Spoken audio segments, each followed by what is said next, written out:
নিজেকে পরিবর্তনের জন্য কোরআনে বর্ণিত এই 4টি পদক্ষেপ, যার আলোকে আমি আজকের আলোচনার নামকরণ করেছি। মূলত তাই থাকবে শেষের দিকে।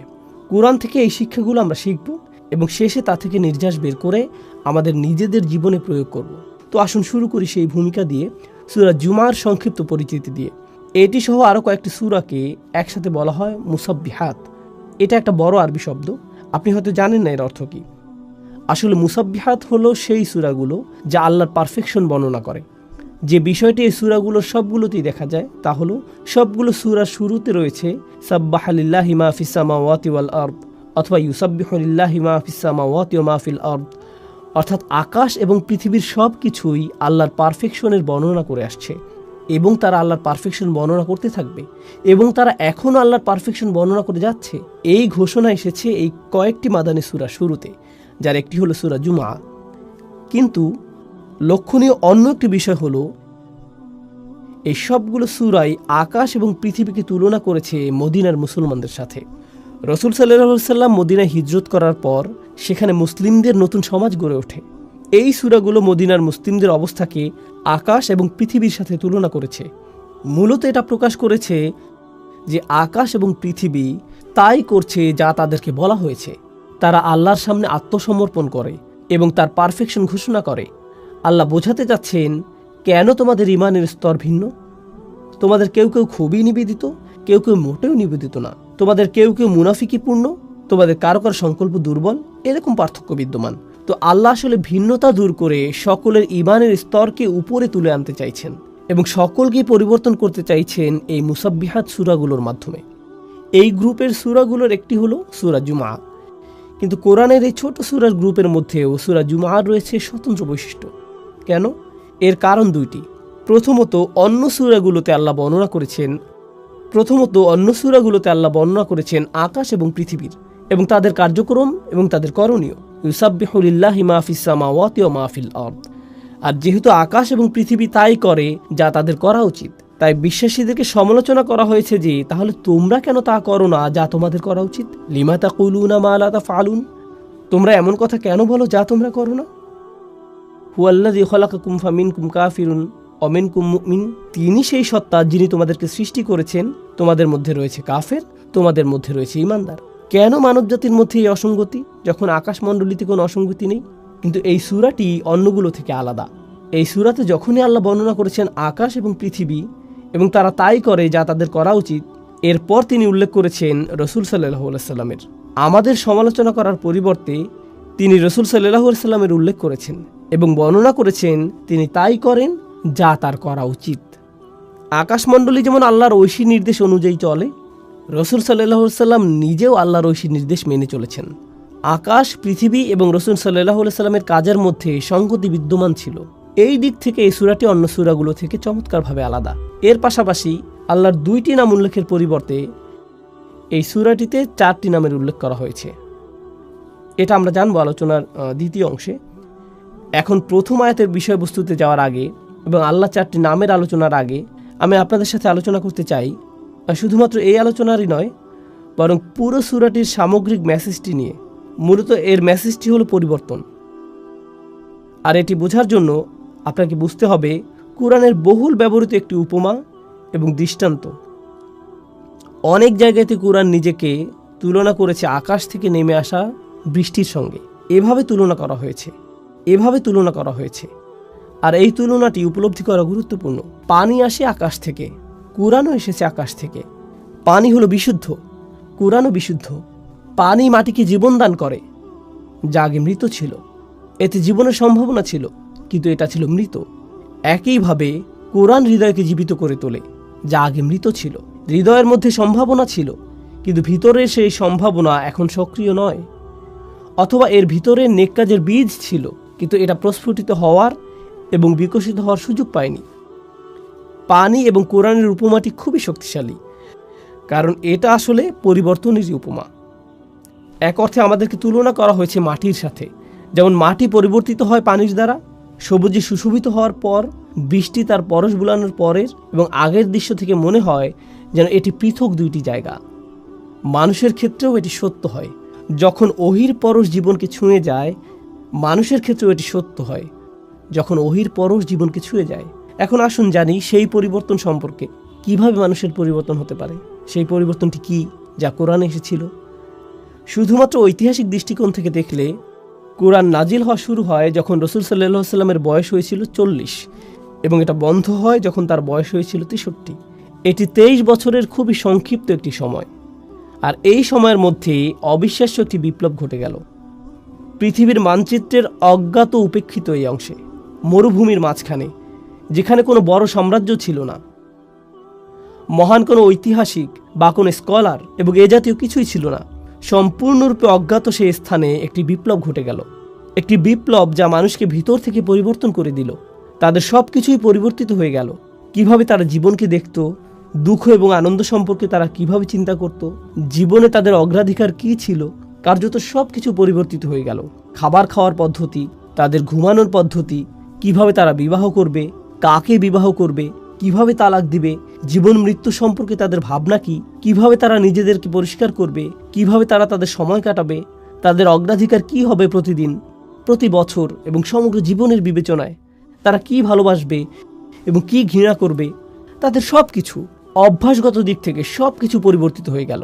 এক ব্যক্তিগত পরিবর্তন, কিন্তু এটা শুধুমাত্র ব্যক্তিগত পরিবর্তনের মধ্যেই সীমাবদ্ধ ছিল না, একই সাথে এটা ছিল সামাজিক পরিবর্তনও। ব্যবসা চালানোর পদ্ধতিতে পরিবর্তন আসলো, অর্থনীতির বিন্যাস পরিবর্তিত হলো, মানুষ যেভাবে একে অপরের সাথে ব্যবহার করত তার পরিবর্তন আসলো, নারী এবং পুরুষের অধিকারগুলো কি এবং সমাজে তারা কিভাবে একে অপরের সাথে মেলামেশা করবে, কিভাবে বিভিন্ন অর্থনৈতিক শ্রেণীর মানুষেরা একে অপরের সাথে ব্যবহার করবে, জনগণের প্রতি সরকারের আচরণ কি হবে, সরকারের প্রতি জনগণের আচরণ কি হবে, কোন আদর্শ এবং মূল্যবোধ সমাজের আচার আচরণকে নির্ধারণ করবে, যুদ্ধের নীতি বা কী হবে, যুদ্ধ কিভাবে পরিচালিত হবে, এক কথায় এমনকি সমাজের ক্ষেত্রেও মূল্যবোধ পদ্ধতিতে সম্পূর্ণ বৈপ্লবিক পরিবর্তন এসেছিল এই 23 বছর সময়ের মধ্যে। ঐতিহাসিক দৃষ্টিকোণ থেকে একটি নির্দিষ্ট সমাজে ঘটে যাওয়া এটা ছিল আসলে অভূতপূর্ণ এক পরিবর্তন। উপরন্তু আপনি যদি এই বিষয়টি চিন্তা করেন, এই মানুষগুলোর ছিল হাজার বছরের পুরনো ঐতিহ্য এবং সংস্কৃতি।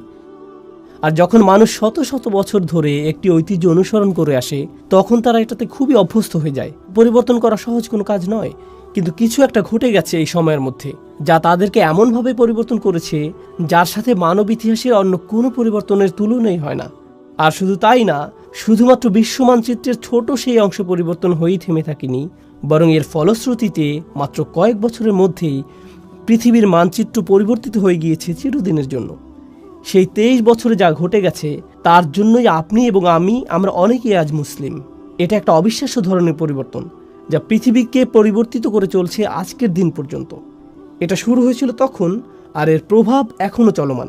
ইতিহাসবিদদের দৃষ্টিকোণ থেকে একে দেখতে পারেন, রাষ্ট্রবিজ্ঞানের দৃষ্টিকোণ থেকে, সমাজবিজ্ঞানের দৃষ্টিকোণ থেকে, অর্থনীতিবিদের দৃষ্টিকোণ থেকে। তারা এই পরিবর্তনকে পর্যবেক্ষণ করতে পারে এবং পরিমাপ করতে পারে এবং দেখতে পারে কিভাবে মানচিত্র পরিবর্তিত হয়েছে, কিভাবে রাজনীতি পরিবর্তিত হয়েছে, কিভাবে ইসলাম বিস্তার লাভ করেছে। সবচেয়ে অবিশ্বাস্য যে পরিবর্তন ঘটেছিল তা ছিল একটি পরিবর্তন, আর তা হলো মানুষের হৃদয়ের মধ্যকার পরিবর্তন। মানুষের ভিতরে কিছু একটা পরিবর্তিত হয়েছিল। আপনি হয়তো বলবেন বাইরের কথা, যে পৃথিবী দেখতে কতই না সবুজ। কোরআন বলছে ভিতরে সেই বীজটির কথা যা সেই পরিবর্তন ঘটিয়েছিল। এটি সকল পরিবর্তনের মূল, আর এটাই আমরা বোঝার চেষ্টা করছি এই আলোচনায়। এই ছিল সূরাটির ভূমিকা এবং এই বিষয়ে আমার কিছু মন্তব্য। এখন আমি আরও 3টি বিষয় আপনাদের সাথে আলোচনা করব। আবারও সংক্ষেপে সেগুলো বর্ণনা করছি। প্রথমত আপনাদের সাথে আলোচনা করব প্রথম আয়াতে উল্লেখিত আল্লাহর 4টি নাম নিয়ে। তারপর আপনাদের সাথে আলোচনা করব দ্বিতীয় আয়াতে উল্লেখিত রাসূল সাল্লাল্লাহু আলাইহি সাল্লামকে যে 4টি কাজ দেওয়া হয়েছিল তা নিয়ে।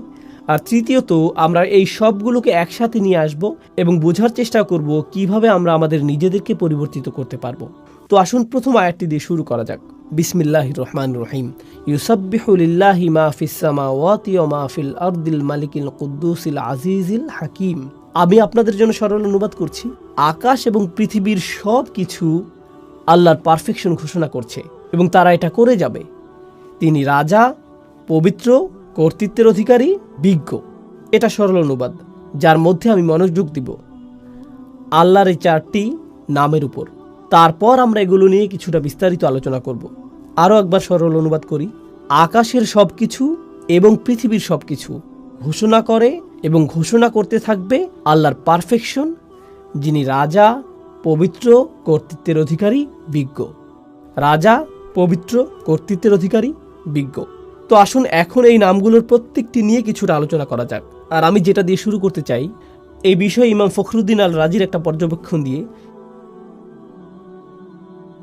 যিনি আল্লাহর এই 4টি নাম নিয়ে একসাথে চিন্তা করেছেন। আর তার মতে যে জিনিসটা এই 4টি নামকে একসাথে যুক্ত করেছে তা হলো প্রত্যেকটি নামই এর নিজস্ব ভঙ্গিতে আপনাকে আল্লাহর আরও কাছে নিয়ে যাবে। প্রত্যেকটি নামই আপনাকে আল্লাহর প্রতি আকৃষ্ট করে এবং আপনাকে আল্লাহর সান্নিধ্যে রেখে দেয়। ফখরুদ্দিন আল রাজি এটা বর্ণনা করেছেন। আমি তার ব্যাখ্যা থেকে কিছু উদ্ধৃতি উল্লেখ করছি। আল্লাহর গুণবাচক নাম রাজা বিষয়ে আমি তার ব্যাখ্যা দিয়ে শুরু করছি। أن العظيم لا ينصرف عن مجلس من كان عنده إلا عند انفضاد مجلسه أو إذانه بانصرافهم। যখন আপনি মহিমান্বিত কারো সান্নিধ্যে থাকেন, এই ক্ষেত্রে একজন রাজার সান্নিধ্য, এটা অশোভনীয় যে আপনি সেখান থেকে হঠাৎ করে বের হয়ে আসবেন। আপনাকে রাজকীয় সান্নিধ্যের সম্মান দেওয়া হয়েছে। আপনি আমন্ত্রিত হয়েছেন কোনো প্রাসাদে, তখন আপনি কোনো রেস্টুরেন্ট বা ট্রেন স্টেশন অথবা সিনেমা হলে বসে নেই যে আপনি উঠে চলে আসলেন। যেহেতু আপনি একজন রাজার সান্নিধ্যে রয়েছেন, আপনাকে যথাযথ শিষ্টাচার এবং নিয়মকানুন মেনে চলতে হবে। আমার নিজের এই বিষয়ে কিছুটা অভিজ্ঞতা আছে। আমার সুযোগ হয়েছে কয়েকজন প্রেসিডেন্ট এবং কয়েকটি দেশের রাজপরিবারের সদস্যদের সাথে সাক্ষাৎ করার। আপনি তাদের সাথে সাক্ষাৎ করার আগে সবসময় একটা প্রোটোকল টিম থাকে, তারা বলে দেয় এভাবে আপনি প্রেসিডেন্টের সাথে দেখা করবেন, এভাবে আপনি রাজাকে সম্ভাষণ জানাবেন, এখানে আপনি বসবেন, প্রথমে এটা করবেন, তারপর সেটা করবেন। কথোপকথনের মাঝখানে আপনি ফোন হাতে নিয়ে এভাবে কথা বলতে পারবেন না। এক্সকিউজ মি, রাজা, আমাকে একটা ফোন রিসিভ করতে হবে। না, এটা সম্ভব না। আল রাজি যা বোঝাতে যাচ্ছেন তা হলো আপনি হতবাক হয়ে যান এই ভেবে যে আপনি আল্লাহর রাজকীয় সান্নিধ্যে আছেন এবং আপনি সেই মহিমান্বিত সান্নিধ্য থেকে দূরে চলে আসতে বিব্রত এবং লজ্জিত বোধ করবেন। আপনি এতটা সম্মানিত বোধ করছেন যে সেখানে আপনি পৌঁছাতে পেরেছেন। কেন আপনি চাইবেন সেই নৈকট্য ছেড়ে আসতে? আপনার মন চাইবে না সেই নৈকট্য ত্যাগ করতে। তো আল্লাহর এই প্রথম নামটি আপনাকে সেই রাজকীয় নৈকট্যের প্রতি আকৃষ্ট করে এবং সেখানে থাকতে অনুপ্রাণিত করে। আল্লাহর দ্বিতীয় নামটি আল কুদ্দুস, যার সরল অনুবাদ আমি করেছি পবিত্র। আল রাজি এ বিষয়ে বলছেন, আল মুনাজ্জাহু আনিন নুকস ওয়া হুয়া ইউরগাবু ফি হাদরাতিহি। এটা বোঝায় এমন ব্যক্তিকে যিনি সকল ত্রুটি থেকে মুক্ত। আর যেহেতু সেই ব্যক্তি ত্রুটি থেকে মুক্ত, সে হয় পরিশুদ্ধ, খাঁটি চরিত্রের অধিকারী। সবাই এই ধরনের সত্তার সান্নিধ্য কামনা করে। আরও সহজ করে বলছি, মানুষ বিশুদ্ধ চরিত্র পছন্দ করে। আমরা এ ধরনের মানুষ ভালোবাসি যারা তাদের কথায়, তাদের আচরণে, তাদের ব্যবহারে পরিশুদ্ধ, তাদের উদারতা পরিশুদ্ধ, তাদের পরামর্শ পরিশুদ্ধ, তাদের একনিষ্ঠতা পরিশুদ্ধ। আপনি এই ধরনের মানুষের দিকে আকৃষ্ট হন। সত্যবাদী মানুষ, সৎ মানুষ, স্বচ্ছ চরিত্রের মানুষ, এই ধরনের মানুষের চারপাশে আপনি থাকতে চান। মানবজাতির স্বভাবগতভাবেই সত্যবাদিতা, পরিচ্ছন্নতা এবং বিশুদ্ধ চরিত্রের দিকে আকৃষ্ট হয়। বাহ্যিক দিক থেকেও আপনি যদি কোনো দূষিত এলাকায় বসবাস করেন যেখানে রয়েছে ধুলাবালি এবং এ জাতীয় জিনিস, মানুষ সেটা থেকে কোথায় চলে আসতে চায়? প্রাকৃতিক পরিবেশে, যেখানে তারা তাজা হাওয়ার শ্বাস নিতে পারবে, যেখানে তারা বিশুদ্ধ পানি পান করতে পারবে। বিশুদ্ধতা এমন একটা বিষয় যা মানুষকে যেমন আকৃষ্ট করে মানসিক দৃষ্টিকোণ থেকে, শারীরিক দিক থেকেও আমরা বিশুদ্ধতা এবং পরিচ্ছন্নতার প্রতি আকৃষ্ট হই। আমরা ময়লা, অপরিচ্ছন্নতা থেকে দূরে থাকতে চাই। এটা মানব প্রবৃত্তি যা আল্লাহ আমাদের মধ্যে দিয়েছেন। তো আপনি যখন আল্লাহর পরিচয় পান চূড়ান্ত পবিত্র পরিশুদ্ধ সত্তা হিসেবে, তার সান্নিধ্য আপনাকে পরিশুদ্ধ করতে থাকে। তখন আপনি আপনার ভিতরে পরিবর্তন লক্ষ্য করেন, আর এই অবস্থায় আপনি সেই সান্নিধ্য ত্যাগ করতে চান না। তো এই পর্যন্ত বলেছি আল্লাহর 2টি নাম। দ্রুত রিভিশন দিচ্ছি। রাজা, এটি ছিল প্রথম নাম, এবং পবিত্র, এটি ছিল দ্বিতীয় নাম। আল্লাহর তৃতীয় নামটি হলো কর্তৃত্বের অধিকারী, আল আজিজ। ইয়াতাজ্জুল মুলতাফুন হাওলাহু ফামুফারাকাতুহুম হাদরাতাহু তাফরিতুন ফিল ইজ্জা। আমি নামগুলোকে সহজ রাখার চেষ্টা করছি যাতে আপনারা শব্দগুলো মনে রাখতে পারেন। নামগুলো হলো রাজা, পবিত্র, কর্তৃত্বের অধিকারী, বিজ্ঞ। এখন আমরা কর্তৃত্বের অধিকারী নামটিতে আছি। তো আসুন আরবি ভাষা অনুযায়ী আল আজিজ শব্দটি নিয়ে কিছুটা আলোচনা করি। এর মধ্যে আসলে 2টি অর্থ অন্তর্ভুক্ত। এর একটি অর্থ হলো কর্তৃত্ব, যা আমি ইতিমধ্যে অনুবাদ করেছি, কিন্তু এর অর্থের মধ্যে সম্মান এবং মর্যাদা অন্তর্ভুক্ত। আর আপনি যদি এই 2টি অর্থকে মিলিত করেন, তখন আল আজিজ যে ধারণাটি প্রদান করে তা হলো এমন কর্তৃত্ব যিনি সম্মানেরও যোগ্য। এটা গুরুত্বপূর্ণ একটা স্বতন্ত্র বৈশিষ্ট্য, কারণ এমন মানুষ আছে যাদের কর্তৃত্ব আছে কিন্তু তাদের কোনো সম্মান নেই। এমন এলাকা আছে যেখানে পুলিশের যথেষ্ট কর্তৃত্ব আছে কিন্তু এলাকার মানুষ তাদেরকে সম্মান করে না। এমন মানুষ থাকতে পারে যার সম্মান আছে, একজন শিক্ষক, কিন্তু তার কোনো কর্তৃত্ব নেই, এরকমও ঘটতে পারে। কিন্তু আল আজিজ হলেন এমন সত্তা যার কর্তৃত্ব আছে এবং তিনি একই সাথে সম্মানিত। আল রাজি বলেছেন কেন এই নামটি আকর্ষণকারী? তার মতে এই সবগুলো নামই কোনো না কোনোভাবে আকর্ষণ সৃষ্টিকারী, তাই না? এগুলো আপনাকে আল্লাহর নিকটবর্তী করে। তিনি বলেন এই গুণটিও রাজার মতো। একজন সম্মানিত এবং কর্তৃত্বের অধিকারী ব্যক্তি আপনাকে আমন্ত্রণ জানিয়েছেন, তার নৈকট্য লাভ করেছেন। আপনি সেই নৈকট্য ছেড়ে আসলে তিনি অসম্মানিত হবেন না, বরং আপনি নিজে অসম্মানিত হবেন। আপনি সেই সম্মান থেকে বঞ্চিত হবেন। আপনি আমন্ত্রণ পেয়েছেন সম্মানিত কোনো ব্যক্তির পক্ষ থেকে, আপনি আমন্ত্রণ পেয়েছেন কর্তৃত্বের অধিকারী কোনো ব্যক্তির কাছ থেকে। তো আপনার তার প্রতি আনুগত্য প্রদর্শন করা, সেখানে গিয়ে অবস্থান করার অর্থ হলো আপনার নিজেকে সম্মানিত করা। তো মানুষ আসলে সম্মানিত হতে পারে আল আজিজের সান্নিধ্য পাওয়ার মাধ্যমে। আর সব শেষে আমি দ্রুত আলোচনা করছি এই লিস্টের শেষ নামটি, আল মালিক, আল কুদ্দুস, আল আজিজ এবং সবশেষে আল হাকিম, রাজা, পবিত্র, কর্তৃত্বের অধিকারী এবং সবশেষে বিজ্ঞ। إذا فارق أحد حضرته فاته في كل آن شيء من الحكمة। চমৎকার কথা। যখন আপনি কোনো বিজ্ঞ ব্যক্তির সান্নিধ্যে থাকেন, তার কাছ থেকে বিজ্ঞতা অর্জন করতে যে কয়টি মুহূর্ত আপনি মিস করেন তাই আপনার জন্য ক্ষতি। প্রতিটা মুহূর্তকে আপনি কাজে লাগাতে চান। আমার এই ধরনের অভিজ্ঞতা আছে, যা হয়তো আপনারও আছে। খুব কম সংখ্যক মানুষই আছে যারা প্রকৃত বিজ্ঞতার উৎস। আর আপনার নিকটে যদি তেমন বিজ্ঞ ব্যক্তি থাকে, আপনি নিশ্চয়ই জানেন যে সবাই সেই ব্যক্তির সান্নিধ্য পেতে চায়। তেমন ব্যক্তির নিরবিচ্ছিন্ন মনোযোগ পাওয়া সহজ নয়। আর যদি আপনি তা পান, আপনি চেষ্টা করেন প্রতিটা মুহূর্তকে কাজে লাগাতে, যাতে তার কাছ থেকে পাওয়া সবটুকু বিজ্ঞতাকে ধারণ করতে পারেন। পৃথিবীর বিভিন্ন প্রান্তে কিছু কিছু শিক্ষক আছেন যাদেরকে আমি অনুসরণ করি। আমি ভ্রমণ করে তাদের কাছে যাই, যেখানে গিয়ে কোনো লেকচার দেওয়ার জন্য না, আমি ভ্রমণ করি তাদের সাথে সাক্ষাৎ করার জন্য। আর যদি তারা আমাকে 1 ঘন্টা সময় দেন, যদি 20 মিনিটও দেন, তার জন্য আমি কৃতজ্ঞ। কারণ আমার জন্য সেই 20 মিনিট বেশি মূল্যবান আমি নিজে 5-6 ঘন্টা অধ্যয়ন করার চেয়ে। আমার জন্য সেই বিজ্ঞতাটুকু অমূল্য, সেই সাক্ষাৎটা আমার জন্য অমূল্য। তো বিজ্ঞ ব্যক্তির নৈকট্যে প্রতিটা মুহূর্তই মূল্যবান, এবং এটা এমন ঘনিষ্ঠ অন্তরঙ্গ সম্পর্ক কোনো শিক্ষক অথবা বয়স্ক কারো সাথে, যিনি আপনাকে তত্ত্বাবধান করেন, ভালোবাসেন এবং এর মাধ্যমে আপনি বিজ্ঞতা অর্জন করতে পারেন। তো এই হলো আল্লাহর 4টি নাম যা এই আয়াতের মধ্যে বর্ণিত হয়েছে: রাজা, পবিত্র, কর্তৃত্বের অধিকারী এবং বিজ্ঞ। এটা ছিল ইমাম রাজির চিন্তা এবং কিভাবে তিনি নামগুলোকে বিশ্লেষণ করেছিলেন তার বর্ণনা। আমি তার এই বিশ্লেষণের সাথে আমার কিছু চিন্তা যোগ করতে চাই। আমি আপনাদের সাথে যা শেয়ার করতে চাই তা হলো আল্লাহর এই নামগুলোকে আরও সাজানো যায়। 4টি নামকে 2 জোড়ায় ভাগ করা যায়, আর সেই 2টি জোড়া হলো প্রথম এবং তৃতীয় নাম দুটি একরকম, আবার দ্বিতীয় এবং চতুর্থ নাম দুটির মধ্যে মিল রয়েছে। 1 এবং 3, 2 এবং 4। আসুন নাম্বারগুলোর স্থানে নাম বসাই। রাজা এবং কর্তৃত্বের মধ্যে মিল আছে, আর পবিত্র এবং বিজ্ঞতার মধ্যে মিল আছে। তো আসুন এই সম্পর্কে আলোচনা করি।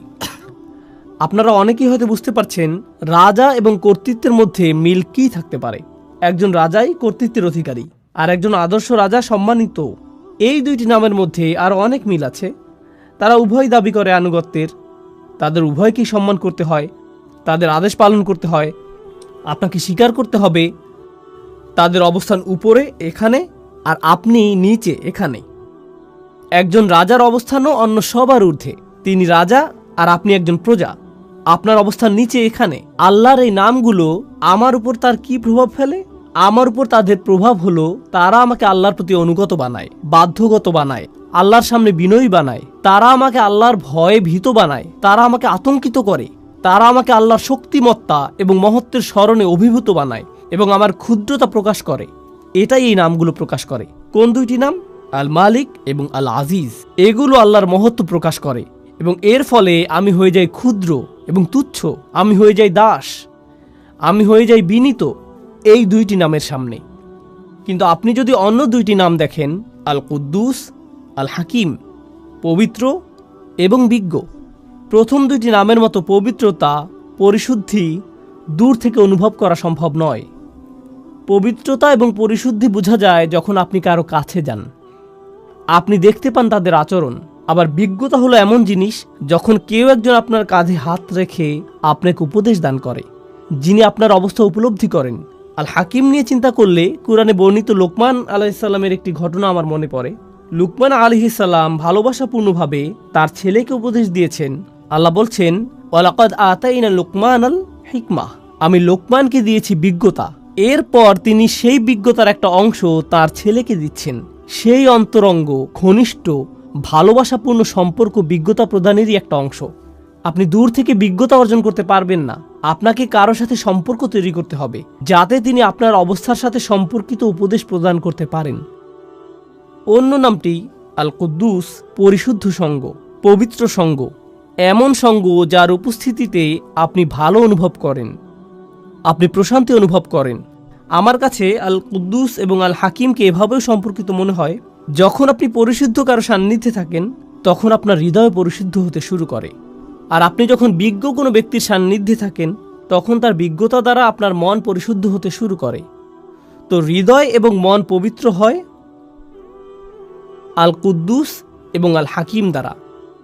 তো দুইটি নাম হলো দূরত্ব সূচক, রাজকীয়, মহিমান্বিত, এমনকি ভয় সৃষ্টিকারী। আর অন্য দুইটি নাম নৈকট্য সূচক, বন্ধুত্বপূর্ণ, তারা আপনাকে কাছে টানে।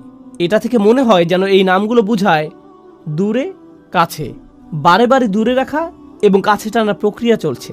আমার এবং আল্লাহর মধ্যে সম্পর্কের ক্ষেত্রে এই নামগুলোর যে বিপরীতধর্মী প্রতিক্রিয়া, তা আসলে খুবই চমৎকারভাবে কোরআনে বর্ণিত হয়েছে। আর আল্লাহর সাথে আমার সম্পর্কের ক্ষেত্রে এই উভয় অবস্থাই দরকারি। প্রথমে আমি আপনাদেরকে এর একটা উদাহরণ দিতে চাই।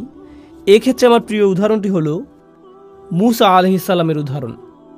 যখন তিনি আগুন দেখতে পেলেন, তিনি ছিলেন তার পরিবারের সাথে, আর তখন তিনি পাহাড়ের উপর আগুন দেখতে পেলেন। তিনি তার পরিবারকে বললেন, তোমরা এখানে থাকো, আমি আগুন দেখতে পেয়েছি, সম্ভবত আমরা সেখান থেকে পথ চলার নির্দেশনা পাব। তিনি বুঝতেই পারেননি যে উপরে গিয়ে তিনি আল্লাহর সাথে কথা বলবেন। যখন তিনি সেখানে গেলেন তখন প্রথম অনুভূতি কি ছিল? আল্লাহ বলেছেন, ইয়া মূসা ইন্নী আনা রব্বুক ফাখলা'ন আলাইক। মূসা, নিঃসন্দেহে আমি তোমার প্রভু, অতএব জুতা খুলে প্রবেশ করো। ইন্নাকা বিল ওয়াদিল মুকাদ্দাসি তুয়া, নিঃসন্দেহে তুমি পবিত্র তুয়া উপত্যকায় আছো। তিনি ভয় পেয়ে গেলেন। আল্লাহ মূসা আলাইহিস সালামের উপর তার প্রভুত্বকে প্রতিষ্ঠিত করলেন। তিনি একজন দাস মাত্র, জুতা খুলে ফেলো, যথাযথ সম্মান প্রদর্শন করো। এটা একটা ভয় সৃষ্টিকারী সম্পর্ক। পরেই আল্লাহ কি বললেন? ওয়া আনা উখতারতুকা ফাসতামি' লিমা ইউহা, এবং আমি তোমাকে মনোনীত করেছি, আমি তোমাকে বাছাই করে নিয়েছি, তোমার উপরে যা নাজিল করা হচ্ছে তা মনোযোগ দিয়ে শোনো। অর্থাৎ আল্লাহ বলছেন, আমি তোমার মধ্যে সম্ভাবনা দেখেছি, এজন্যই তোমাকে মনোনীত করেছি। এখন তিনি মূসা আলাইহিস সালামকে স্বাভাবিক করতে চাইছেন। ইন্নানি আনাল্লাহ লা ইলাহা ইল্লা আনা ফা'বুদনি, নিঃসন্দেহে আমি আল্লাহ, আমি ছাড়া ইবাদতের যোগ্য আর কেউ নেই, আমার দাসত্ব করো। এটা আবারও প্রভুত্ব এবং দাসত্ব ভয় সৃষ্টিকারী সম্পর্ক। আর এর ঠিক পরে এই নৈকট্য সূচক সম্পর্ক, ওয়াকিমিস সালাতা লিযিকরি, নামাজ কায়েম করো যাতে আমাকে স্মরণ করতে পারো। আল্লাহর স্মরণ অবশ্যই হৃদয়ের সাথে সম্পর্কিত এবং আল্লাহর সাথে নৈকট্য প্রকাশকারী বিষয়। এরপরেই তিনি আবারও তাকে ভয় দেখাচ্ছেন এবং বলছেন, ইন্না সাআতা আতিয়াতুন আকাদু উখফিহা লিতুজজা কুল্লা নাফসিম বিমা তাসআ ফালা ইয়াসুদ্দান্নাকা আনহা মান লা ইউমিন বিহা ওয়াত্তাবা হাওয়াহু ফাতারদা। কিয়ামত নিকটবর্তী, আমি এটাকে প্রায় সম্পূর্ণ গোপন রেখেছি যাতে প্রত্যেক ব্যক্তি তার প্রচেষ্টা অনুযায়ী প্রতিদান পেতে পারে। যারা কিয়ামতে বিশ্বাস করে না এবং নিজের প্রবৃত্তির অনুসরণ করে, তাদেরকে সেই সুযোগ দিও না যাতে তোমাকে বিভ্রান্ত করতে পারে, তাহলে তুমি পাহাড় থেকে নিচে পড়ে যাবে। আক্ষরিকভাবে তিনি বলেছেন ফাতারদা, কারণ মূসা আলাইহিস সালাম পাহাড়ের উপরেই দাঁড়িয়েছিলেন। তো তিনি বললেন, তারা রূপক অর্থে পাহাড় থেকে পড়বে, ব্যতিক্রম কিছু করলে তুমি আসলেই পড়ে যাবে। যখন মূসা আলাইহিস সালাম কিয়ামত দিবস সম্পর্কে শঙ্কিত হয়ে পড়লেন, তখন তিনি বললেন, ওমা তিলকা বিয়ামিনিকা ইয়া মূসা, তোমার ডান হাতে ওটা কি মূসা? আবারও বন্ধুত্বপূর্ণ সংলাপ যা তাকে নিকটে আনছে। এ ধরনের উদাহরণ সমগ্র কোরআন জুড়ে রয়েছে। এখন এটা জানা গুরুত্বপূর্ণ যে কেন এ ধরনের সংলাপ, কেন কিছু নাম আমাদেরকে আতঙ্কিত করছে, ভীত করছে, আল্লাহর কর্তৃত্ব প্রতিষ্ঠা করছে, আর অন্য নামগুলো কেন তাকে বন্ধুত্বে পরিণত করছে, ঘনিষ্ঠ সহযোগী বানিয়ে দিচ্ছে। এই দুইটি জিনিস একসাথে যায় না। লক্ষ্য করুন, যখন আল্লাহর সাথে আপনার সম্পর্ক শুধু কর্তৃত্বকে ঘিরে হয়, তখন আপনি আল্লাহর ভয়ে এতটাই ভীত হবেন এবং এতটাই আতঙ্কিত থাকবেন যে আপনি সকল আশা হারিয়ে ফেলবেন। যদি আল্লাহর সাথে আপনার শুধুই বন্ধুত্ব এবং ভালোবাসার সম্পর্ক হয়, তখন আপনি বলবেন, আল্লাহ আমাকে ভালোবাসেন, তিনি আমার প্রকৃত অবস্থা জানেন, আমি তাকে ভালোবাসি, তিনি আমার সবচেয়ে ভালো বন্ধু, ইত্যাদি ইত্যাদি। আপনি জানেন বন্ধুদের মাঝে কি হয়? বন্ধুদের কারো উপর কারো কর্তৃত্ব থাকে না।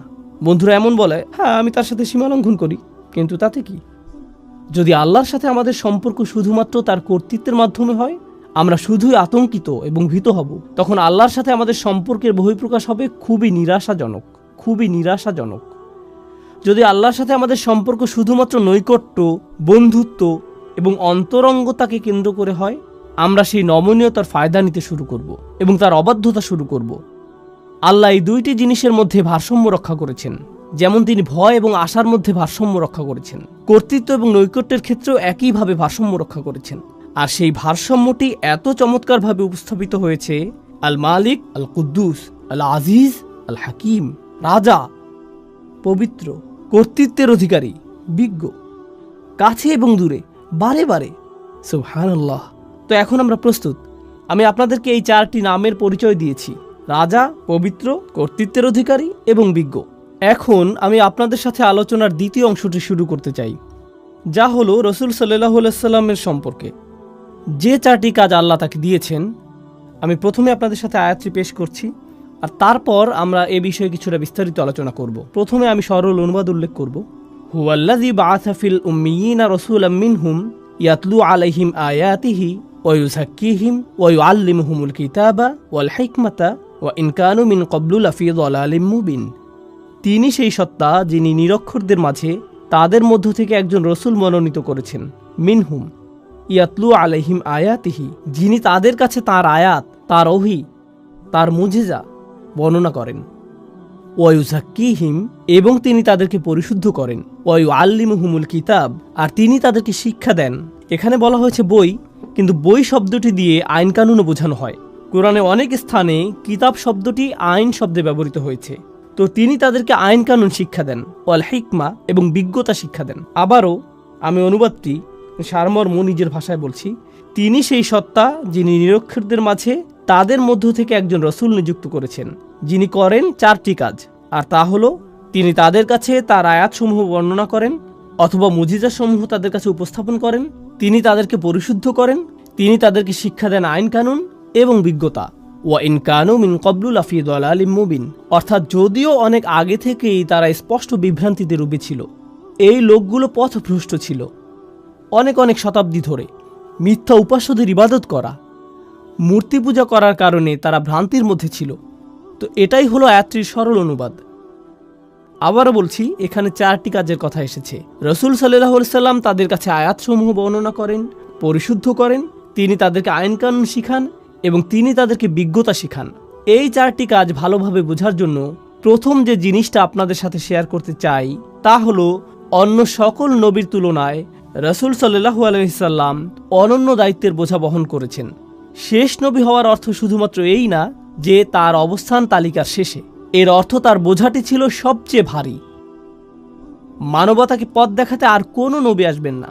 তো তাকে যে দায়িত্ব দেয়া হয়েছিল এবং তার যা করণীয় ছিল, সেই 23 বছর সময়ে তা শুধুমাত্র তার সরাসরি শ্রোতাদের পরিবর্তনের জন্যই ছিল না, বরং তাকে যা দেয়া হয়েছিল তা অবিরামভাবে মানবজাতিকে সংশোধন করে যাবে কিয়ামত পর্যন্ত।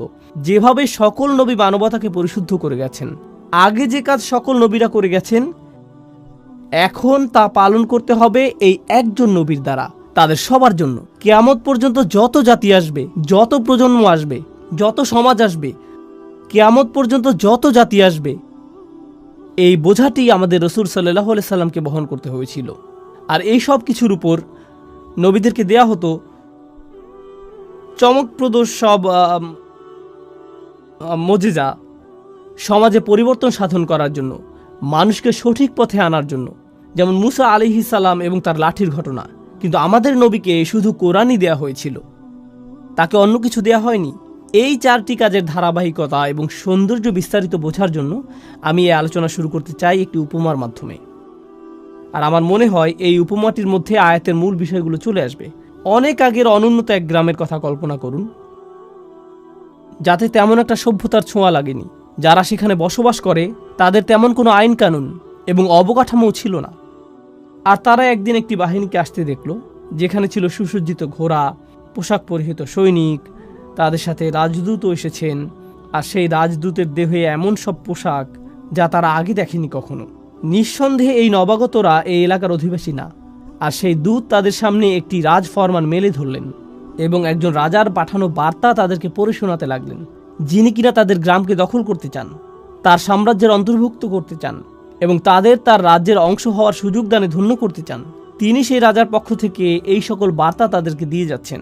গ্রামের অধিবাসীরা তাকে দেখে বলল, প্রথমত এটা পরিষ্কার যে আপনারা বহিরাগত, কিন্তু কিভাবে আমরা বুঝবো যে আপনি আসলে একজন রাজার কাছ থেকে এসেছেন? এর সপক্ষে কি প্রমাণ আছে আপনার কাছে? কি প্রমাণ আছে আপনার কাছে? তো তিনি তাদেরকে দেখালেন মুদ্রা। তিনি তাদেরকে এমন ধনভাণ্ডার দেখালেন যার অধিকারী হওয়া একজন রাজার পক্ষেই সম্ভব। তিনি তাদেরকে এমন কিছু নিদর্শন দেখালেন যাতে প্রকাশ পায় যে তিনি আসলে একজন রাজপ্রতিনিধি। যদি তারা সন্তুষ্ট হয়, তারা বলবে, আমরা তার কথা শুনে দেখব, আমরা শুনতে চাই এই রাজার কি বক্তব্য। আমরা বেশ চমৎকৃত হয়েছি এই বাহিনী এবং এর সাথে যা কিছু তিনি নিয়ে এসেছেন এবং তার রাজকীয় প্রমাণাদি দেখে। আমরা তার প্রস্তাবটি বিবেচনা করব। এখন আপনি যদি সেই বাহিনীর সাথে গিয়ে রাজার সাথে সাক্ষাৎ করতে যান, তাহলে আপনাকে সবচেয়ে সুন্দর পোশাকটি পরিধান করতে হবে, আপনাকে রাজদরবারের রীতিনীতি মেনে চলতে হবে, আপনাকে নিজেকে পরিশুদ্ধ করতে হবে, আপনাকে নিজেকে পরিচ্ছন্ন করতে হবে। আয়াতে আমরা যা শিখছি তার সাথে মিলাতে থাকুন। আপনি রাজার সাক্ষাৎ পেলেন আর রাজা আপনাকে বললেন, যদি তোমরা আমার রাজ্যের অন্তর্ভুক্ত হতে চাও, এই আইনকানুনগুলো তোমাদের মেনে চলতে হবে, এই বিধিবিধানগুলো এখন থেকে পালন করতে হবে, এটাই হবে তোমাদের সংবিধান। আর সেই দূত আস্তে আস্তে এই মানুষগুলোকে গড়ে তুললেন আর তারা একের পর এক রাজ্যের আইনগুলো তাদের সমাজে বাস্তবায়িত করতে লাগলো। একসময় তারা নিজেরাও হয়ে উঠল পরিশুদ্ধ, সুপ্রশিক্ষিত, সুপ্রতিষ্ঠিত, পরিশীলিত একটি সমাজ। আর যখন তারা প্রশিক্ষিত হতে শুরু করে, তখন তারা পরিশীলিত জাতিতে পরিণত হওয়ার সুফল উপলব্ধি করতে শুরু করে। তারা এই সকল আইনের সুবিধা আগে দেখতে পায়নি, কিন্তু এখন তারা সেই সুবিধাগুলো দেখতে পাচ্ছে। তো পরিশুদ্ধির এই প্রক্রিয়া তারা অতিক্রম করলো। আমি আপনাদের সামনে এই উপমাটি উপস্থাপন করলাম কারণ এটা রসুল সাল্লাল্লাহু আলাইহি সাল্লামের কাজের সাথে মোটামুটি মিলে যায়, কিন্তু কিছু অমিলও আছে। মিলগুলো হলো, রসুল সাল্লাল্লাহু আলাইহি সাল্লাম যেই মানুষগুলোর মধ্যে এসেছিলেন, তারা তাদের রাজার কাছ থেকে কোনো বাণী পায়নি অনেক অনেক প্রজন্ম ধরে। ওয়া ইন কানু মিন ক্বাবলু লাফি যালালিম মুবিন। রসুল সাল্লাল্লাহু আলাইহি সাল্লাম প্রথম কোন কাজটি করলেন? তিনি আল্লাহর আয়াতগুলো বর্ণনা করেছিলেন। মানুষ কোরআনের বাণী শুনল আর তিনি দাবি করেছিলেন যে এটা এসেছে আল্লাহর কাছ থেকে। তারা বলল, কিভাবে আমরা বুঝবো যে এটা আল্লাহর কাছ থেকে এসেছে? কি প্রমাণ আছে আপনার কাছে যে এটা আল্লাহর বাণী? আল্লাহর বাণীগুলো এতটাই শক্তিশালী, এতটাই অভিজাত, এতটাই অনুকরণীয়, আপনার পক্ষে এর মতো কিছু তৈরি করা সম্ভব না। এর প্রভাব এতটাই অভিভূতকারী যে যারা এটা শুনবে তারা তৎক্ষণাৎ বুঝতে পারবে যে এই কথাগুলো কোনো মানুষের কথা নয়। তারা আল্লাহর বাণীর মুজিজা সরাসরি উপলব্ধি করেছিল, আর শুধুমাত্র এটাই তাদেরকে বিনয়াবনত করেছিল। এরকম নজিরও রয়েছে, যখন মানুষ রসুল সাল্লাল্লাহু আলাইহি সাল্লামের সাথে বিতর্ক করতে এসেছিল, তখন তিনি আয়াত পাঠ করতে করতে এমন আয়াতে গেলেন যেখানে আল্লাহ আদেশ করেছেন সবাইকে সিজদায় অবনত হওয়ার জন্য। এরকম ঘটেছে, কাফেরদের সম্পূর্ণ জনসমাবেশ সেখানে সিজদায় পড়ে গিয়েছিল। এরকম ঘটেছে, কোরআনের বাণী তাদেরকে অভিভূত করে ফেলেছিল। এই প্রথম কাজটি রাসূল সাল্লাল্লাহু আলাইহি সাল্লাম করেছেন, মানুষকে কোরআনের শক্তিশালী মুজিজার সাথে পরিচয় করিয়েছেন। ইয়াতলু আলাইহিম আয়াতিহি, তিনি এটা তাদের কাছে উপস্থাপন করেছেন। আর যখন উপস্থাপন করলেন, তারা বিস্ময়ে অভিভূত হয়ে গেল। এই মানুষটি এটা সৃষ্টি করতে পারে না, এটা এসেছে অনেক বেশি মহান, অনেক বেশি রাজকীয়, অনেক বেশি শক্তিশালী কোন সত্তার কাছ থেকে। কিছু মানুষ এই বাণীগুলোর দ্বারা এতটাই অভিভূত হয়ে গেল যে তারা সংকল্প করল যে তারা এই বাণীকে গ্রহণ করে নিবে, এবং তারা উপলব্ধি করলো যে এখন তাদেরকে পরিশুদ্ধ হতে হবে। এই সকল মানুষেরা তখন রাসূল সাল্লাল্লাহু আলাইহি সাল্লামকে সঙ্গ দিয়েছিলেন। তারা তার চারপাশে থাকতেন, তাকে ঘিরে থাকতেন, তারা তাকে কেন্দ্র করে একটি সমাজ গড়ে তুলল। আর তিনি তাদেরকে সার্বক্ষণিকভাবে আল্লাহর স্মরণে রেখেছিলেন। ফাযাক্কির ইন নাফাআতিয যিকরা, স্মরণ করিয়ে দাও যদি স্মরণ করানো উপকারে আসে। ফা ইন্না যিকরা তানফাউল মুমিনিন, সার্বক্ষণিক জিকির দ্বারা মুমিনরা উপকৃত হবে।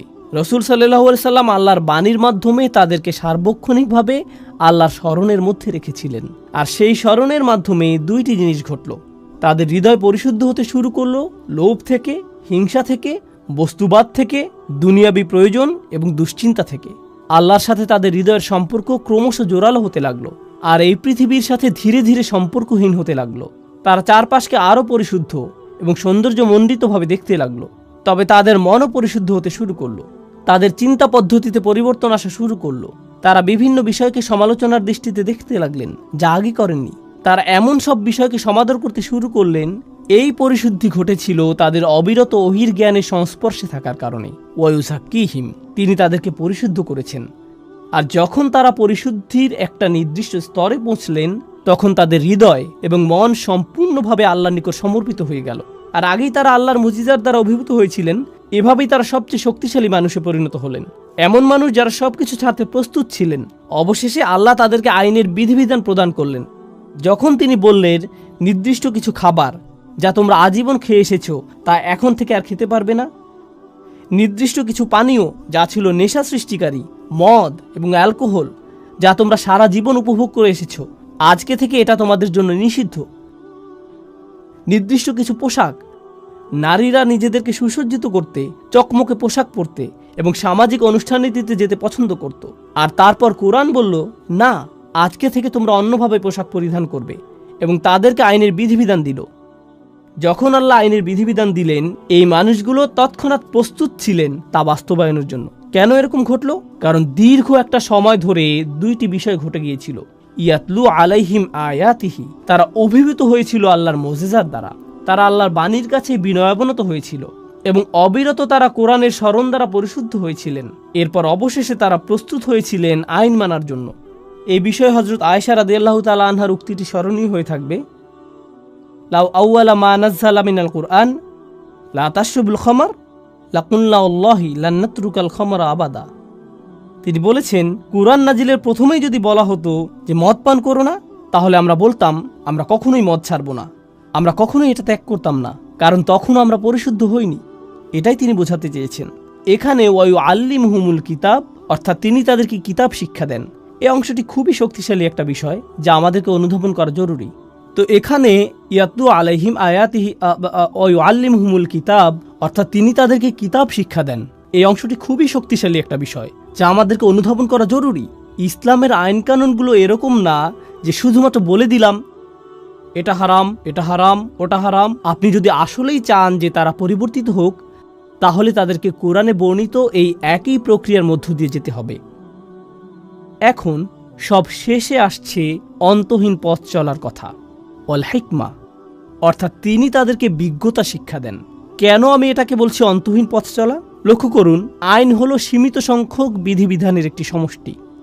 এটা সীমিত কিছু নির্দেশনা, এটা নিষিদ্ধ, এটা নিষিদ্ধ, এটা নিষিদ্ধ, এটা অবশ্য করণীয়, আপনাকে দিনে 5 ওয়াক্ত নামাজ আদায় করতে হবে, সামর্থ্য থাকলে হজে যেতে হবে, আপনাকে রমজান মাসে রোজা রাখতে হবে।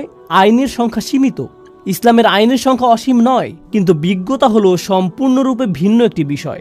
বিজ্ঞতা হলো অসীম, সমগ্র জীবনব্যাপী সাধনা। কোরআন শুধুমাত্র আমাদেরকে আইন দিতে আসেনি, কোরআন এসেছে সারা জীবনব্যাপী পাওয়া যায় এমন বিজ্ঞতা দিতে।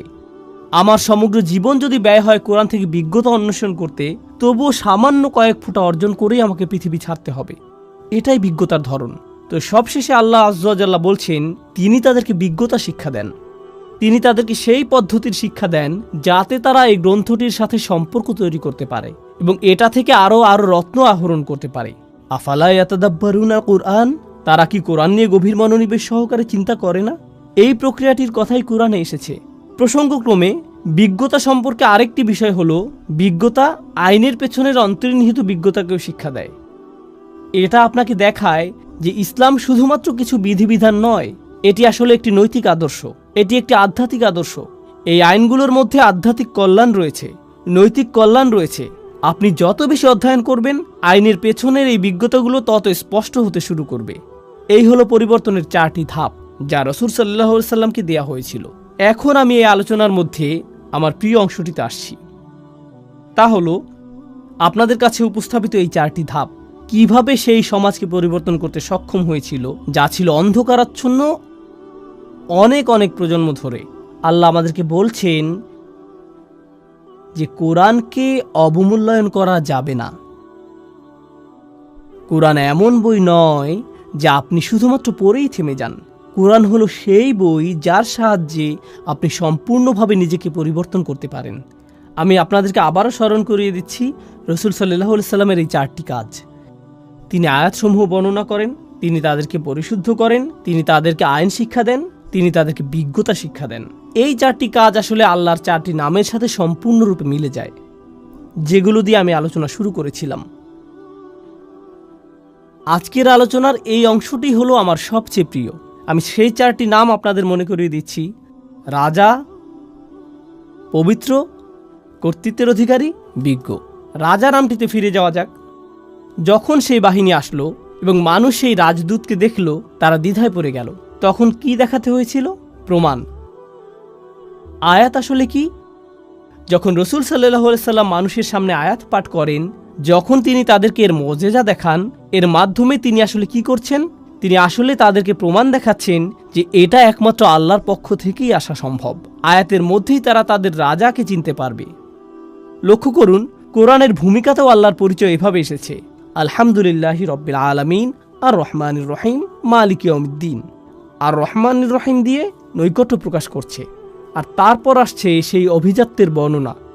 তিনি বিচার দিবসের রাজা, বিচার দিবসের মালিক এবং প্রভু। তো রাজাকে চিনা যায় তার চিহ্ন দ্বারা। এজন্য ইয়াতলু আলাইহিম আয়াতিহি। এভাবেই মানুষ আল্লাহর স্মরণে বিস্ময়ে অভিভূত হয়ে যাবে যখন তারা কোরআনের মুজিজাগুলো বুঝতে পারবে। আল্লাহর দ্বিতীয় নামটি ছিল আল কুদ্দুস। আল কুদ্দুস অর্থ কি? পবিত্র। চিন্তা করুন, দ্বিতীয় আয়াতে রাসূল সাল্লাল্লাহু আলাইহি সাল্লামের দ্বিতীয় কাজটি কি ছিল? ওয়ায়ুযাক্কিহিম, অর্থাৎ তিনি তাদেরকে পবিত্র করেন। পবিত্র হলো আল্লাহর গুণবাচক নাম, আর এই নামের দ্বারা অনুপ্রাণিত হয়ে এই কাজটি রাসূল সাল্লাল্লাহু আলাইহি সাল্লাম করছেন। তিনি মানুষকে পবিত্র, পরিশুদ্ধ করছেন, তাদেরকে সেই পবিত্র সত্তার আরও নিকটবর্তী করার মাধ্যমে। রাসূল সাল্লাল্লাহু আলাইহি সাল্লাম এটাই করেছেন। তিনি আল্লাহর এই 4টি নামকে মানুষের হৃদয়ে পৌঁছে দিয়েছেন। তিনি এগুলোকে মানুষের হৃদয়ে গেঁথে দিয়েছেন। আল্লাহর তৃতীয় নামটি ছিল আল আজিজ, কর্তৃত্বের অধিকারী। এমন কর্তৃত্ব যিনি সম্মান পাওয়ার যোগ্য। আর আইন প্রণয়ন ছাড়া কর্তৃত্ব পরিপূর্ণ হয় নাকি? কর্তৃত্বের অধিকারী আইন প্রণয়ন করতে পারেন। তাহলে রাসূল সাল্লাল্লাহু আলাইহি সাল্লাম আইনের বিধিবিধান শিক্ষা দেন। কার পক্ষ থেকে এই আইন? কর্তৃত্বের অধিকারীর পক্ষ থেকে। কার কর্তৃত্ব সম্মান পাওয়ার যোগ্য? যতক্ষণ পর্যন্ত আপনার মধ্যে সেই কর্তৃত্বের প্রতি এই ভয়, এই সম্মান তৈরি না হবে, যতক্ষণ আপনি বুঝতে না পারবেন যে এই কর্তৃত্বের কাছ থেকে যা আসে তার উদ্দেশ্য আপনাকে পরিশুদ্ধ করা, আপনি সেই আইন বাস্তবায়ন করতে পারবেন না। আপনি সেই আইন অনুযায়ী জীবন পরিচালনা করতে পারবেন না। রাসূল সাল্লাল্লাহু আলাইহি সাল্লাম আল্লাহর সেই ইজ্জাহ এর দাবি আদায় করেছিলেন মানুষকে আল আজিজের আইন এবং তার সংবিধান শিক্ষা দেওয়ার মাধ্যমে। সবশেষে প্রথম আয়াতে আল্লাহর শেষ নামটি ছিল আল হাকিম, অর্থাৎ বিজ্ঞ। আল্লাহর এই নামটি রাসূল সাল্লাল্লাহু আলাইহি সাল্লামের কোন কাজের সাথে সামঞ্জস্যপূর্ণ? আল্লাহ সুবহানাহু ওয়া তাআলা বলছেন, ওয়া ইউআল্লিমুহুমুল কিতাবা ওয়াল হিকমা। তিনি তাদেরকে শিক্ষা দেন বিজ্ঞতা। আল্লাহ হলেন সবচেয়ে বিজ্ঞ, যিনি তার রাসূলকে শিক্ষা দিয়েছেন যাতে তিনি তার অনুসারীদের মনে বিজ্ঞতা সঞ্চারিত করেন, যারা এই আহ্বানে সাড়া দিবে এবং এই বিশ্বাসকে আলিঙ্গন করবে।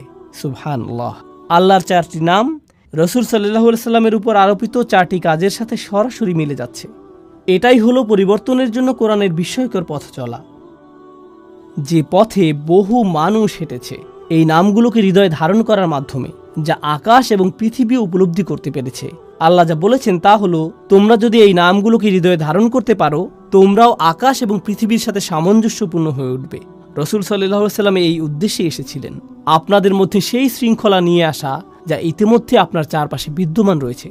আশ-শামসু ওয়াল কমারু বিহুসবান ওয়ান নাজমু ওয়াশ-শাজারু ইয়াসজুদান, অর্থাৎ তারকা এবং বৃক্ষরাজি সিজদায় অবনত হয়। কেন তিনি আমাদেরকে বলেছেন যে তারকা এবং বৃক্ষরাজি সিজদা করে? অথবা পাখিদের তাসবিহ পড়া? আল্লাহ বলেছেন পাখিরা তাসবিহ পড়ে।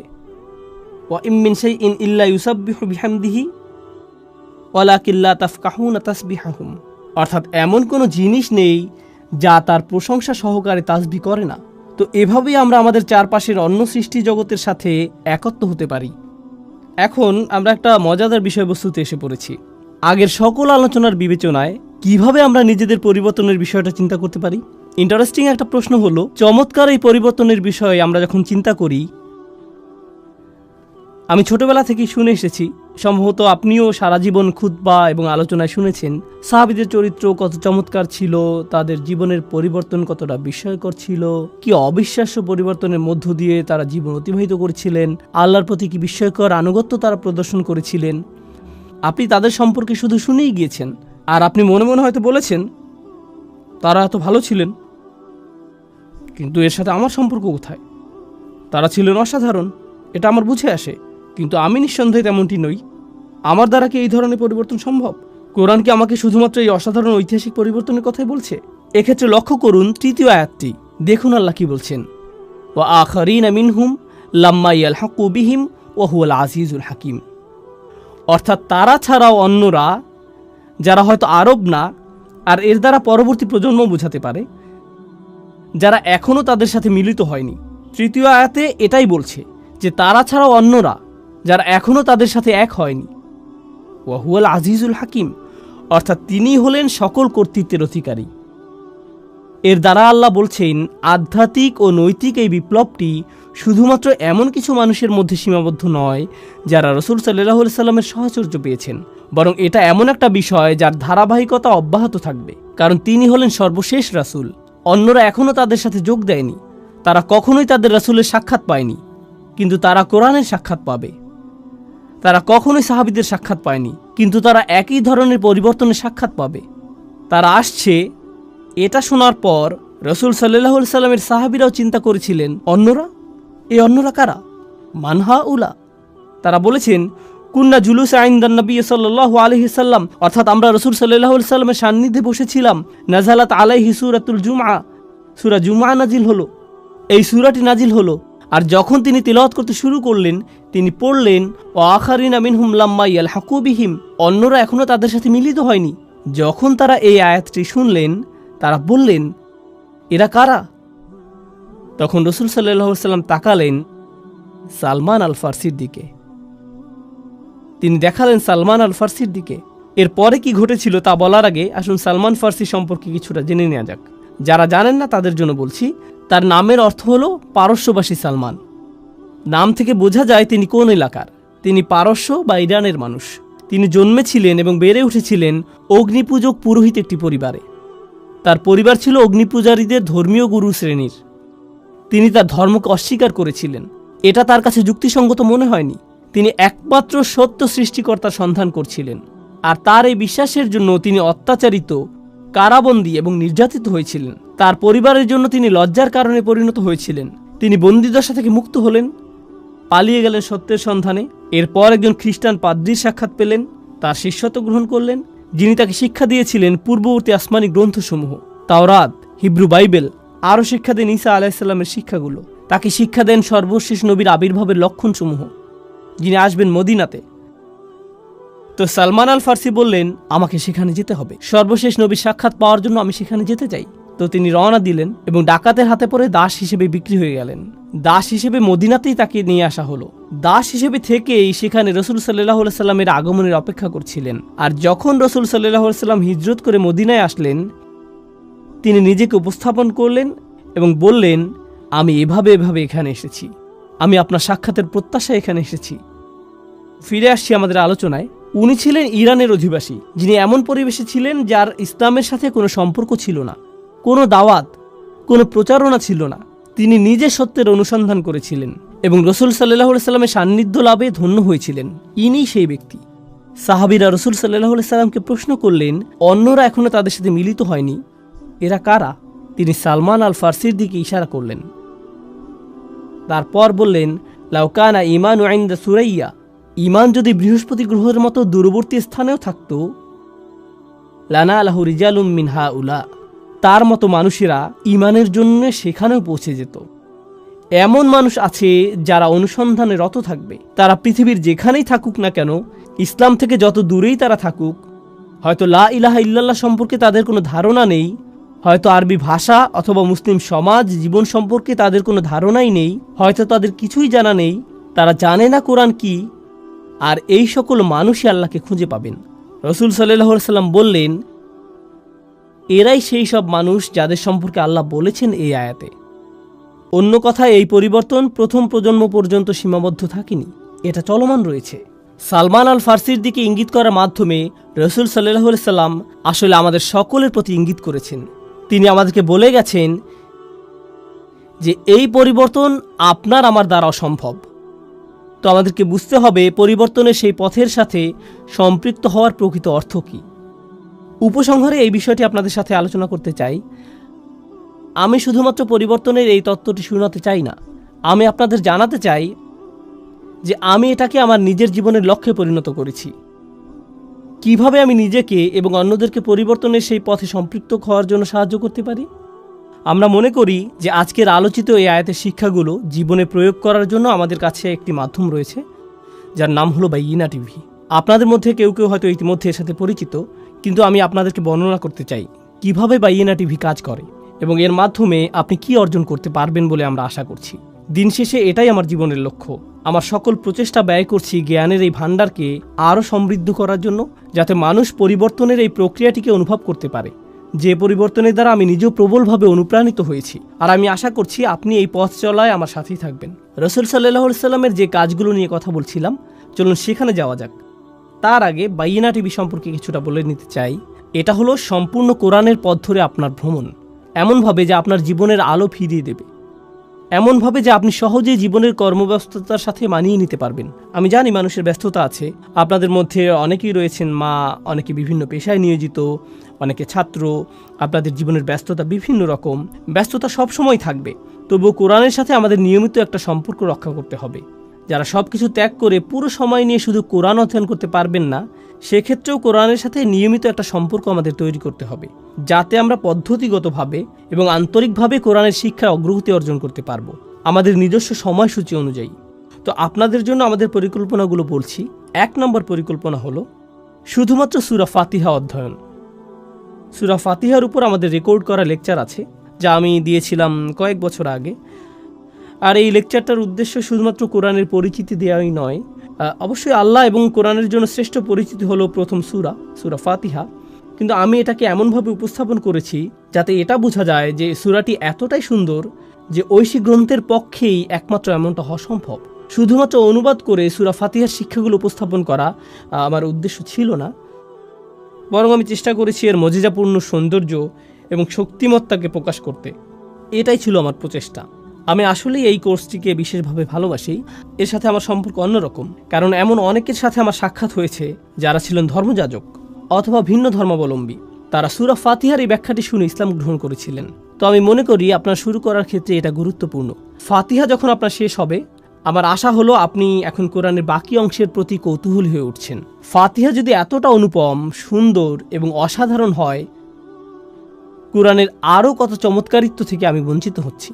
আরও কি আছে যা কোরআন থেকে পাওয়া সম্ভব? আর এর জন্যই আমি আপনাকে নিয়ে যেতে চাই ডিভাইন স্পিচ কোর্সে। ডিভাইন স্পিচ কোর্সটি আমি করেছিলাম অনেক বছর আগে। আমি পৃথিবীর অনেক প্রান্তে ভ্রমণ করেছি এই কোর্সটি করানোর জন্য, আর এটা রেকর্ড করা হয়েছে এবং এখন বাইয়িনা টিভিতে রয়েছে আলহামদুলিল্লাহ। আমি সরলভাবে ডিভাইন স্পিচ কোর্সটির উদ্দেশ্য বর্ণনা করছি। যখন আপনি ডিভাইন স্পিচ কোর্সটি শেষ করবেন, তখন আপনাকে বলতে হবে, ওয়াও, অবশ্যই এটা আল্লাহর কাছ থেকে এসেছে, এটা কোনোভাবেই মানুষের কথা না। সেখানে আমি নিজে থেকে আপনাকে প্রভাবিত করার চেষ্টাও করিনি, এটাই সত্য। আমি শুধু দেখাতে চেয়েছি যে কোন জিনিসটা কোরআনকে অসাধারণভাবে, ব্যাখ্যাতীতভাবে সৌন্দর্যমণ্ডিত করেছে। এটা কেবলই বিনয়াবনত করে দেয়, অভিভূত করে দেয়। শুধুমাত্র এটাই আমি দেখাতে চেয়েছি। আমি ভ্রমণ করেছি এবং এই কোর্সটি করিয়েছি কখনো কখনো বিভিন্ন বিশ্ববিদ্যালয়ে এবং অন্যান্য স্থানে, কখনো অমুসলিমরা অংশগ্রহণ করেছে। আর আমার হিসাব অনুযায়ী এই প্রোগ্রামটি শুনে আমার সামনেই কমপক্ষে 15 জন ইসলাম গ্রহণ করেছে। তারা পরিবর্তিত হয়েছিলেন, আমার কোনো অবদান নেই। কোরআনের শক্তিমাত্রা এবং সৌন্দর্য সম্পর্কে আমি যা বুঝেছি শুধু তাই বর্ণনা করেছি দ্বিতীয় পর্যায়ের এই কোর্সটিতে, যার নাম ডিভাইন স্পিচ। এখন আপনি কোরআন দ্বারা বিস্ময়ে অভিভূত। এখন আপনি পরবর্তী পদক্ষেপ নিতে চান। সেই তৃতীয় পদক্ষেপটি হলো কোরআনের সামগ্রিক মেসেজ সম্পর্কে একটা ধারণা পাওয়া। সামগ্রিক একটা ধারণা, কোরআনের বিষয়ভিত্তিক সামগ্রিক একটা চিত্র। কোরআনের প্রধান বিষয়বস্তুগুলো যেভাবে এই কোর্সটি সাজানো হয়েছে তা হলো, আমি কোরআন থেকে কিছু অনুচ্ছেদ বাছাই করেছি যা কোরআনের প্রধান বিষয়বস্তুগুলোর প্রতিনিধিত্ব করে। আপনি যদি কোরআনকে কল্পনা করেন একটি বিল্ডিং হিসেবে, এই বিষয়বস্তুগুলো হলো এক একটি পিলার যা একে ধরে রেখেছে। তো আপনি যদি এই অনুচ্ছেদগুলো অধ্যয়ন করেন, কোরআনের মূল বিষয়বস্তু সম্পর্কে আপনি মোটামুটি একটা ভালো ধারণা পাবেন। এরপর কোরআনের যে অংশই আপনি অধ্যয়ন করেন, আপনি সেটিকে এই অনুচ্ছেদগুলোর যে কোনো একটির সাথে সম্পর্কিত করতে পারবেন। এটাই হলো এর উদ্দেশ্য। তো সম্পূর্ণ কোরআন অধ্যয়ন করার আগে আপনি একটি সামগ্রিক চিত্র পেয়ে যাবেন। এটি মূল বিষয়বস্তুগুলো নিয়ে বেশ পরিমিত একটা ধারণা। এটাই হলো কোরআনের বিষয়ভিত্তিক সামগ্রিক চিত্র। এখন আপনি আসলে সম্পূর্ণ কোরআনের পথে ধীরে ধীরে অগ্রসর হতে প্রস্তুত। আমি চাই না যে আপনি এখনই বেশি গভীরে চলে যান। আমি চাই যে আপনি পুরো গ্রন্থটিকে সহযোগিতা সহকারে একবার পড়ে যান। এজন্য আমি তৈরি করেছি কোরআনের সংক্ষিপ্ত ব্যাখ্যা। এই সিরিজে আপনি প্রতিদিন 15-20 মিনিট কোরআনের ব্যাখ্যা শুনবেন। ধীরে ধীরে শুনতে থাকবেন। আর যখন আপনি শুনতে থাকবেন এবং অগ্রগতি করতে থাকবেন, এতে 2 বছর, 5 বছর, 10 বছর যাই লাগুক তাতে সমস্যা নেই। কিন্তু আপনি ফোঁটায় ফোঁটায় কোরআনের অমেয় সুধা লাভ করবেন, অনুবাদ এবং সংক্ষিপ্ত ব্যাখ্যা সহকারে। বিশেষত সেই সকল অংশ যা বোঝা কঠিন, যা সচরাচর ভুলভাবে উদ্ধৃত করা হয় অথবা ভুল অনুবাদ করা হয়, সেই সকল অংশ যা দ্বিধাদ্বন্দ্ব তৈরি করে। আমি সহজ ভাষায় তা উল্লেখ করব এভাবে যে এটা আসলে এই বিষয়টাকে বোঝাচ্ছে, অথবা এই কয়েকটি শিক্ষা আমরা এটা থেকে পাই, কিন্তু এতে খুব গভীরে যাওয়া হয়নি। তথ্যের আধিক্যে অভিভূত হয়ে যেতে হবে এমনটা নয়। এর উদ্দেশ্য হলো আপনি প্রতিদিন কোরআনের একটি করে ডোজ পেয়ে যাচ্ছেন এবং আপনি পুরো কোরআনটি এভাবে শেষ করছেন। এটাই সংক্ষিপ্ত ব্যাখ্যা সহ কোরআন। আর তারপর আসছে সর্বশেষ পদক্ষেপ। আমার জন্য এটাই হলো সবচেয়ে পছন্দের পদক্ষেপ। আগেরগুলো বাদ দিয়ে প্রথমে এখান থেকে শুরু করা ঠিক হবে না। আমি চাই আপনি সম্পূর্ণ প্রক্রিয়াটি সময় নিয়ে অনুসরণ করুন। সর্বশেষ পদক্ষেপটিকে বলা হয় গভীর পর্যবেক্ষণ। আর গভীর পর্যবেক্ষণ হলো যা আমি নিজের জন্য করার সিদ্ধান্ত নিয়েছিলাম, আর আপনি নিজেও এটা প্রত্যক্ষ করবেন। যখন আপনি কোরআনের শুরু থেকে শেষ পর্যন্ত পড়ে শেষ করবেন, আপনি উপলব্ধি করবেন যে অনেক কিছু বাকি রয়ে গেছে যা আমি শিখতে চাই। এটা এরকম যে আমি শুধু সমুদ্রের উপরিভাগ স্পর্শ করেছি। আমি ফিরে যেতে চাই এবং আবারও অনুসন্ধান করতে চাই, আবারও করতে চাই, আবারও করতে চাই। তো কয়েক বছর আগে আমি সিদ্ধান্ত নেই যে আমি আমার কোরআন অধ্যয়নকে পুনরায় শুরু করব। এই অধ্যয়নের সময় আমি ধরে নিলাম যে এর আগে কখনো আমি এটা অধ্যয়ন করিনি।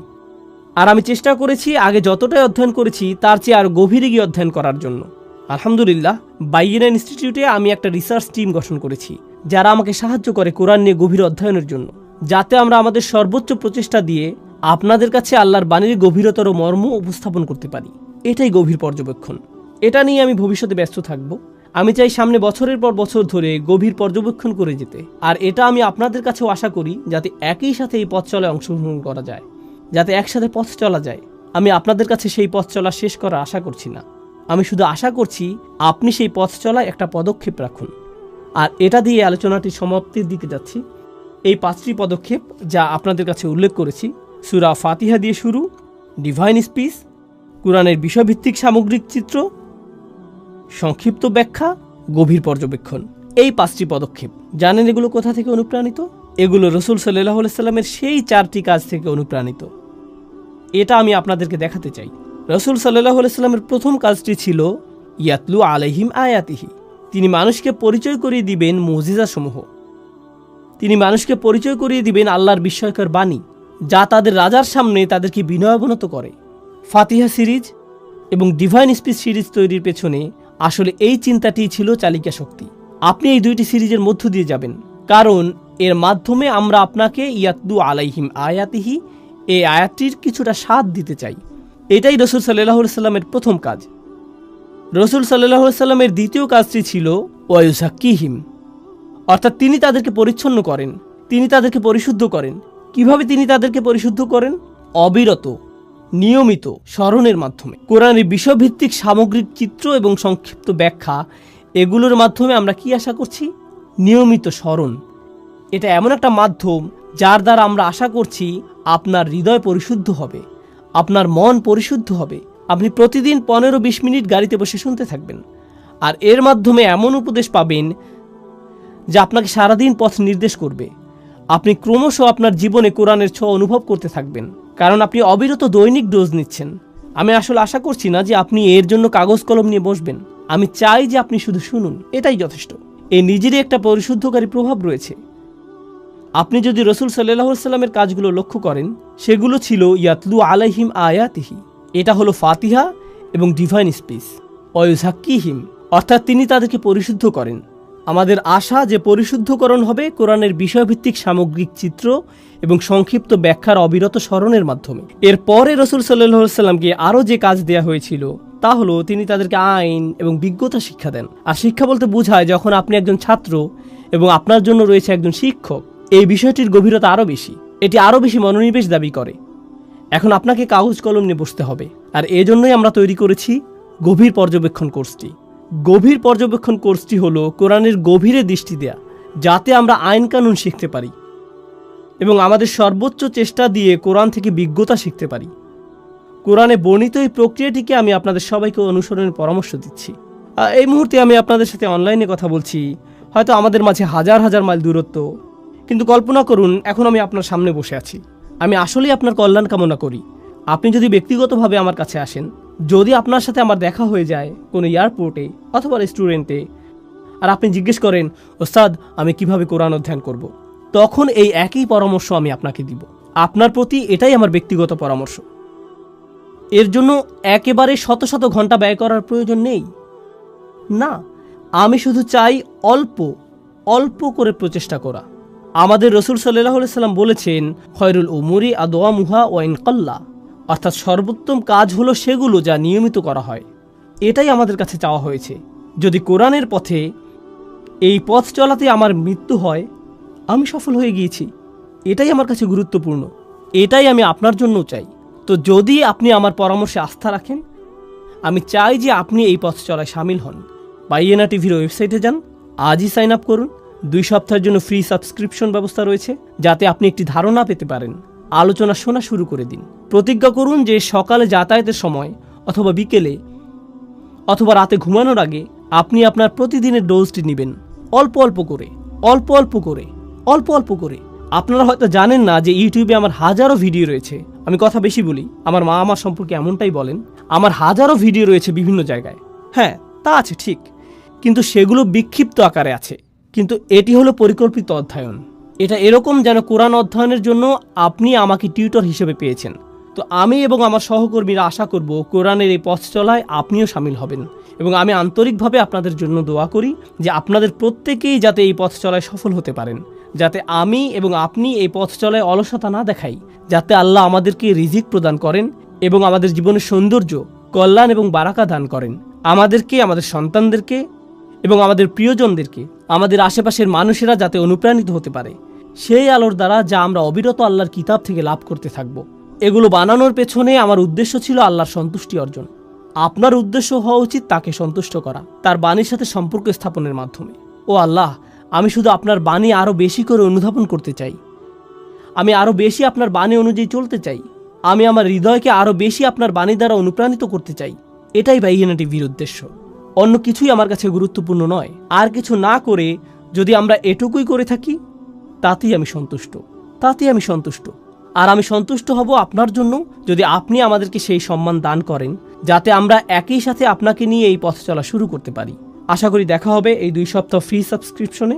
এখনই শুরু করুন, পরিবার এবং বন্ধুবান্ধবকে জানিয়ে দিন। আরও যোগ করে আমি বলতে চাই, অমুসলিম পরিবার এবং বন্ধুবান্ধব থাকলে তাদেরকেও জানিয়ে দিন, তাদেরকে একটি সাবস্ক্রিপশন নিয়ে দিন। আমার এমন কর্মচারী আছেন যারা তাদের অমুসলিম মা বাবাকে সাবস্ক্রিপশন উপহার দিয়েছেন। খ্রিস্টান মা যিনি শুনবেন সূরা আলে ইমরানের তাফসির এবং এটি অধ্যয়ন করবেন, কেন নয়?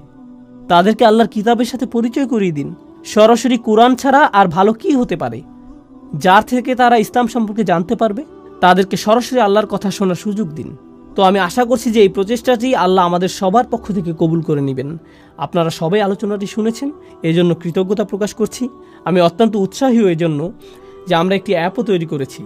আপনাদের যাদের ভিডিও দেখার সুযোগ কম, অডিও হলে সুবিধা হয়, অ্যাপ থেকে অডিও ডাউনলোড করতে পারেন। এটা পাবেন অ্যাপ স্টোরে, আইফোন এবং অ্যান্ড্রয়েড অ্যাপ হিসেবে। ব্যস্ততার মধ্যেও আলোচনাগুলো শোনার জন্য এটা একটা সহজ উপায় ইনশাআল্লাহ। আমি আন্তরিকভাবে আশা করি আপনারা যাতে উপকৃত হতে পারেন। অনেক অনেক ধন্যবাদ আজকে অংশগ্রহণ করার জন্য।